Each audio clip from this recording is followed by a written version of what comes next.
Hello, my dear students, and welcome to your favorite educational YouTube channel, English Wali Ma'am, or as you popularly know me as Educator Prerna.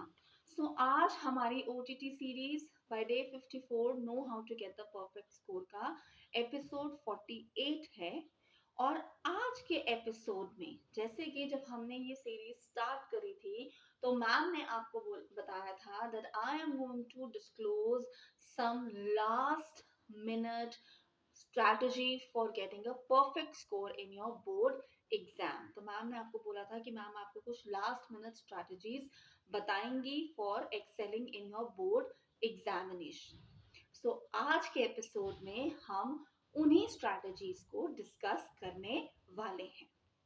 But before discussing those strategies, I want that first let us have a quick analysis of our English language and literature question paper. जो हमारा sample question paper आया है हम उसका एक analysis करेंगे। Alright, so ma'am ने अपनी डायरी में एक एनालिसिस बनाया है जो सैम्पल पेपर इस बार सीबीएसई ने इशू किया है of English language and literature. हम सबको पता है that it is our first exam 15 Feb 2025 को हमारा English language and literature and English communicative का एग्जाम है, फर्स्ट बोर्ड एग्जाम है। और हम इसका एक एनालिसिस इसलिए कर रहे हैं सो दैट हमें एक आइडिया होना चाहिए कि बोर्ड एग्जाम में किस तरह के क्वेश्चंस आएंगे। ऑलराइट, सो जो last minute board exam strategy है हम वो भी समझेंगे। ऑलराइट, सो मेक श्योर कि आप वीडियो के एंड तक जो है यू स्टे विद मी ताकि आप उन स्ट्रैटेजीज को अच्छे से समझ पाओ और अप्लाई कर पाओ so that you get a perfect score in your board exam. Alright, so पहले अंडरस्टैंड करते हैं कि सीबीएसई ने इस साल जो सैंपल पेपर इशू किया है वो किस तरह का है। बिकॉज सीबीएसई जो भी सैंपल पेपर इशू करती है it is I mean it is like understood that more और लेस इन्हीं लाइंस पर आपका बोर्ड में पेपर आएगा। ऑलराइट, सो जो हम क्वेश्चन पेपर का एनालिसिस शुरू करेंगे उसमें we will start from section A which is reading passage. So जो प्रीवियस टू एपिसोड्स थे उसमें हमने समझा था that what are the tips and tricks और what are some mind blowing hacks through which we can ensure कि हमारे section A में चाहे वो डिस्क्रिप्टिव पैसेज है या वो केस बेस्ड फैक्चुअल पैसेज है उसमें हमें फुल मार्क्स आए। ऑलराइट, सो जब हम इन पैसेजेस को सॉल्व कर रहे थे तो मैम ने आपको कुछ की पॉइंट्स बताए थे which are a part of analysis itself. So जब हम सेक्शन ए का एक एनालिसिस बनाते हैं तो हमें ये समझ आता है फर्स्ट इज रीडिंग पैसेज जो है आर जो सैम्पल पेपर के अकॉर्डिंग जो सीबीएसई ने इशू किया है it is easy to comprehend. बहुत हैवी वर्ड्स नहीं यूज किए गए, ऐसे फ्रेजेस नहीं यूज किए गए जो शायद समझने में थोड़ी मुश्किल हो। सिंपल स्टेटमेंट्स हैं, सिंपल वर्ड्स हैं, in a very clear and lucid language the passages have been given. Now जो क्वेश्चंस दिए गए हैं पैसेज के they are a combination of direct and indirect question. Alright, so CBSE ने जो reading passage में आपको क्वेश्चंस दिए गए हैं उसमें आपको कहीं ना कहीं इंश्योर करना पड़ेगा कि आपने पैसेज को सिर्फ पढ़ा नहीं है, पैसेज को अच्छे से कॉम्प्रिहेंड भी किया है। ऑलराइट, इसी के साथ एक और एनालिसिस जो आता है about the reading section of this exam is अब देखो जो 2 मार्कर क्वेश्चन आया है चाहे वो डिस्क्रिप्टिव पैसेज में है या वो केस बेस्ड फैक्चुअल पैसेज में है उसमें you are expected to paraphrase or to elaborate the given statement in your own words but at the same time adhering to the message or the crux of the passage। alright, so ये main analysis है reading section के। alright, इसके बाद है आपका writing section और आपका grammar section. तो जो हमारा ग्रामर सेक्शन है बोर्ड एग्जाम का उसमें जब हमने एनालिसिस किया तो हमें ये समझ आया that most of the questions, चाहे वो गैप फिलिंग थे या वो एडिटिंग बेस्ड क्वेश्चन थे, इन क्वेश्चंस में mostly subject verb concord based questions आए हैं, जहां पर हमें ये समझना था कि सिंगुलर नाउन है या सिंगुलर सब्जेक्ट है तो सिंगुलर वर्ब होगा, प्लूरल सब्जेक्ट है तो प्लूरल वर्ब होगा। और उसमें ट्रिकी कुछ चीजें भी होती हैं, जैसे कलेक्टिव नाउन दे दिया तो आपको याद होगा मैम ने बताया कलेक्टिव नाउन है उसको सिंगल गिनते हो आप तो इज लगेगा जैसे, या फिर जो बेस फॉर्म है वर्ब का वो आता है। ऑलराइट, सो ग्रामर में आपको मैक्सिमम जो क्वेश्चन है वो सब्जेक्ट वर्ब कॉनकॉर्ड बेस्ड पूछा गया है।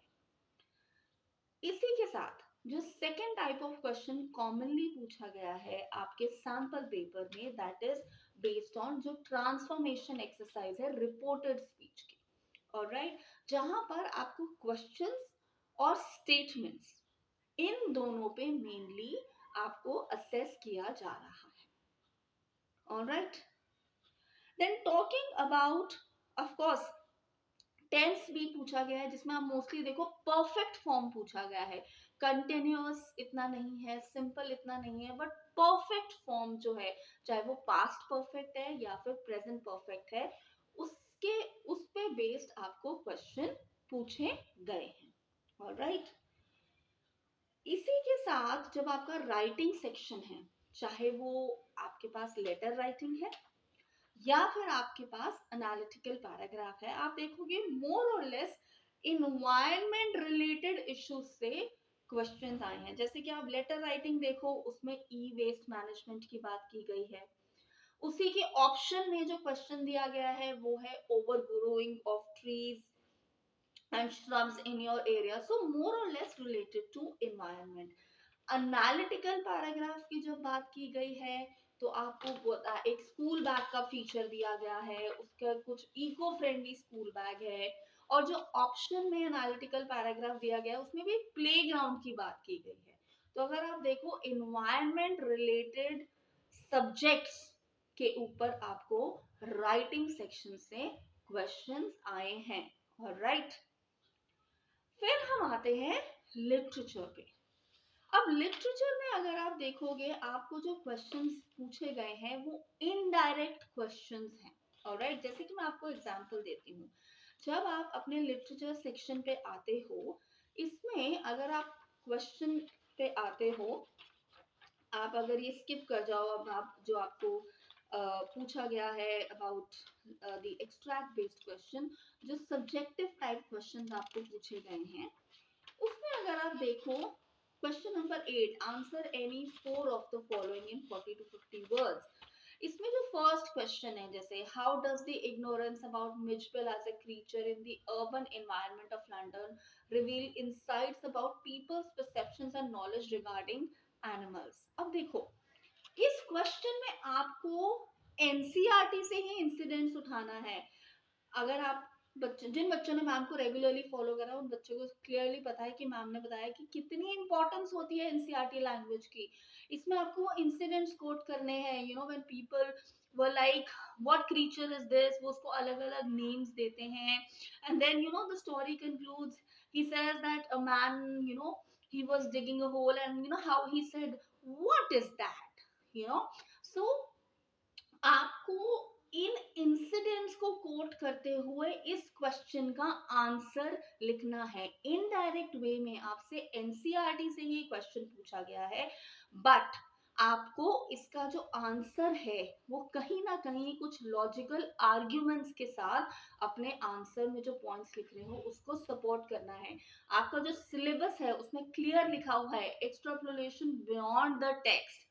सो ये बियॉन्ड द टेक्स्ट कैसे है कि आपने इंसिडेंट्स कोट करने हैं और बताना है कि लोगों की जो परसेप्शंस होती हैं रिगार्डिंग नॉलेज रिगार्डिंग एनिमल्स, वो कैसे यू नो वेरी करती है या वो किस टाइप की होती है।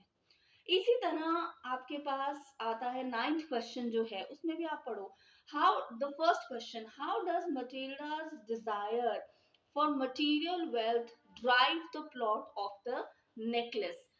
देखा जाए, अगर मैं इस क्वेश्चन को सिंपल वर्ड्स में करूँ ना, तो आपको चैप्टर की समरी के साथ जो इसकी लर्निंग्स हैं उनको आपको इलेबोरेटिव वे में लिखना है, इलेबोरेटिव लेकिन सिर्फ 40 to 50 वर्ड्स में।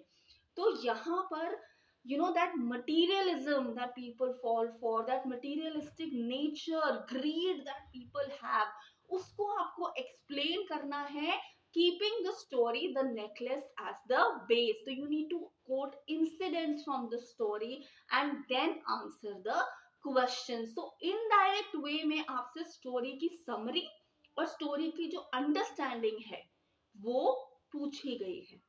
इसी तरह 10th क्वेश्चन में भी आप देखो, जो क्वेश्चन है, both poems dust and snow and fire and ice use contrasting elements of nature to convey their respective messages about life and human emotions, but they do it differently. Examine these differences. Again, आपको poem की summaries जो है, जो दोनों poems की summary है उसको अपने वर्ड्स में लिखना है। समरी ही पूछी गई है पोएम की और उसको इलैबोरेट करना है कि कैसे डस्ट ऑफ स्नो एक बात करता है ह्यूमन इमोशंस की, change in sudden human emotions.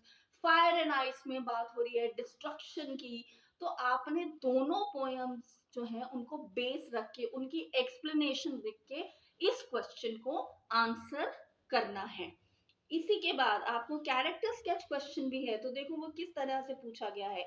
Evaluate how Griffin's character is shaped by a combination of personal ambition, unintended consequences of his scientific pursuits, and the reactions of the society he faces.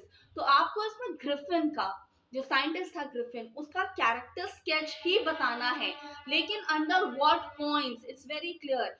Personal ambition उसका क्या था, उसके unintended consequences of his scientific pursuits क्या थे, और लोगों का क्या रिएक्शन था। तो अगेन उसका कैरेक्टर भी बताना है, स्टोरी के इंसिडेंट्स भी बताने गए हैं। सो क्वेश्चन को जब आप पढ़ो बहुत ध्यान से, तो स्टोरी ही पूछी गई है but in a indirect manner.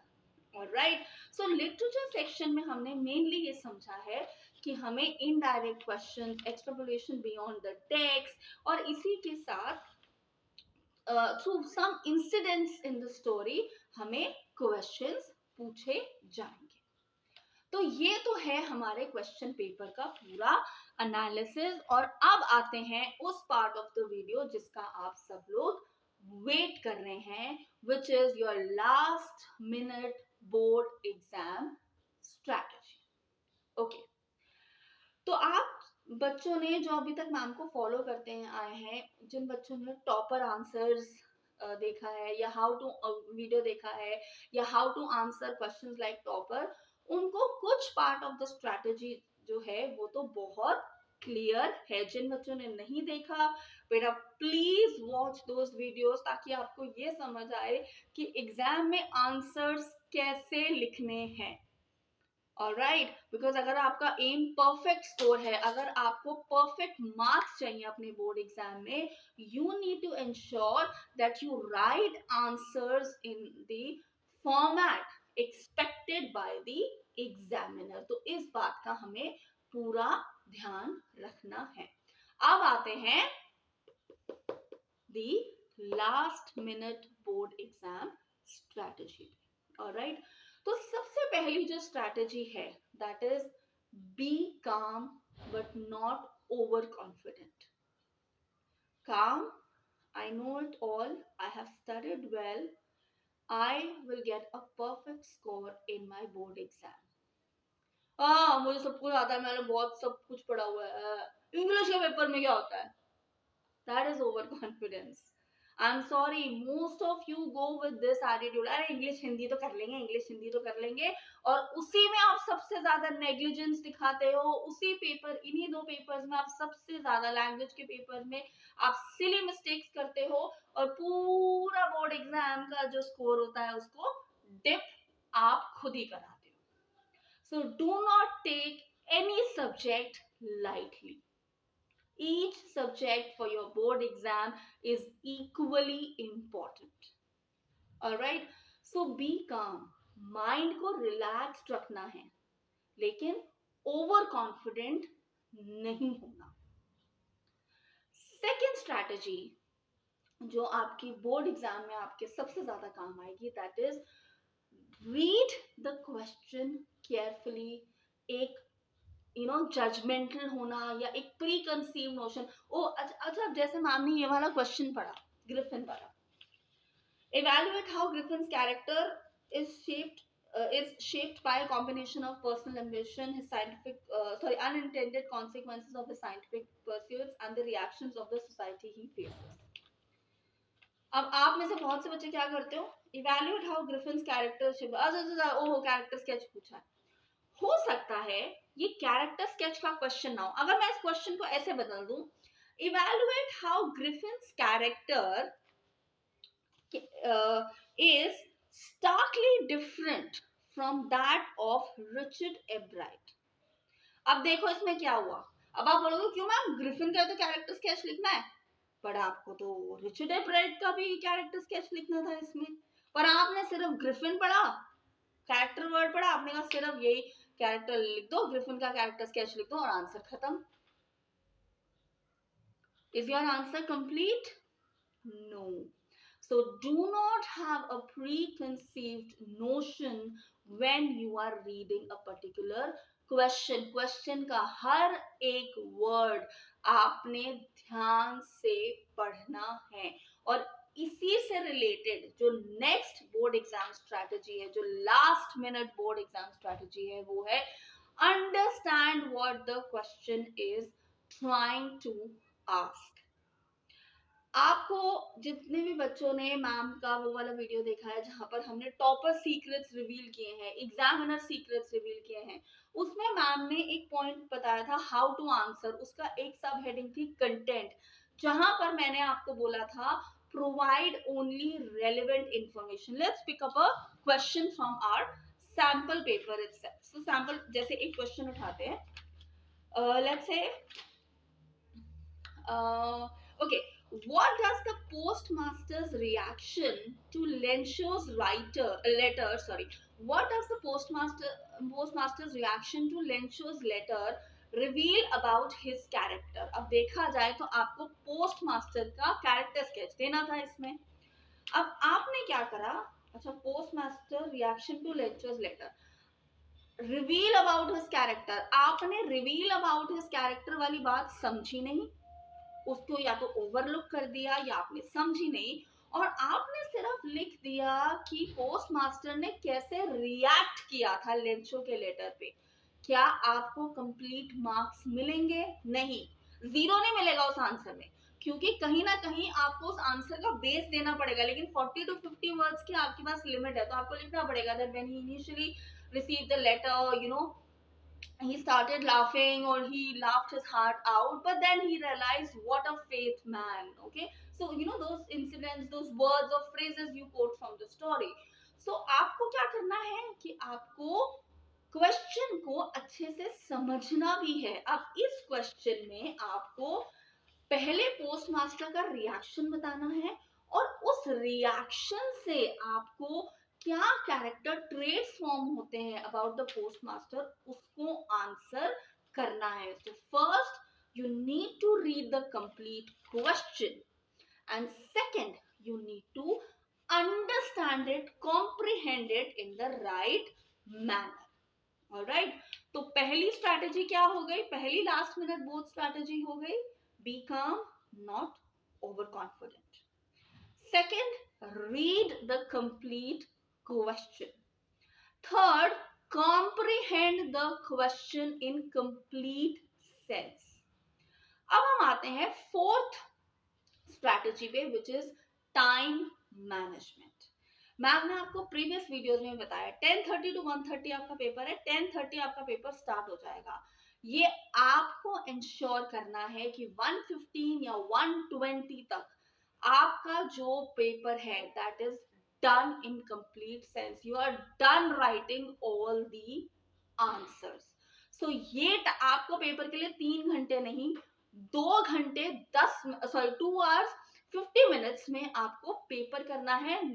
जो रिमेनिंग 10 minutes हैं वो सिर्फ और सिर्फ रिविजन के लिए होंगे। बेटा ये बोर्ड एग्जाम है, ये आपका स्कूल का एग्जाम नहीं है जहां पर हम कहते हैं मैम प्लीज थोड़ा सा लिखने दो, मैम प्लीज थोड़ा सा लिखने दो। यहाँ पर आपको 1 मिनट भी एक्स्ट्रा नहीं मिलेगा, सीबीएसई का रूल है ये। ऑलराइट, सो मतलब आपका पेपर इतना रेडी होना चाहिए कि जब जो टीचर है ऑन ड्यूटी वो पेपर कलेक्ट करने आए तो आप आराम से उनको पेपर पकड़ा, रादर देन मैम प्लीज थोड़ा सा लिख दूं, मैम प्लीज मैम मेरा एक रिवीजन रह गया, मैम लॉन्ग आंसर रह गया। नो, 2 hours 50 minutes में आपने अपना पेपर कंप्लीट करना ही है, but at the same time ensuring the quality and the correctness of your answers. Alright, ये जो मैम बोर्ड एग्जाम स्ट्रैटेजी बता रही है बेटा, ये सिर्फ इंग्लिश के लिए नहीं है, ये सारे एग्जाम्स के लिए है। Alright, and last but not the least, board exam strategies, correct revision. आप में से बहुत से बच्चे रिविजन कैसे करते हो, सिर्फ अपने आंसर्स पढ़ लेते हो। बेटा जब आप अपने आंसर शीट की रिविजन कर रहे होते हो, you have to ensure कि you read the question once again and then recheck your answer. Alright, so ये कुछ last minute board exam strategies हैं। आप इनको जितने अच्छे से इम्प्लीमेंट करोगे अपने सारे बोर्ड एग्जाम्स में, I am sure that you will excel in your board exams and get that perfect score. All right, so I will see you all in the next episode. Till then, wishing you all the very best. Thank you.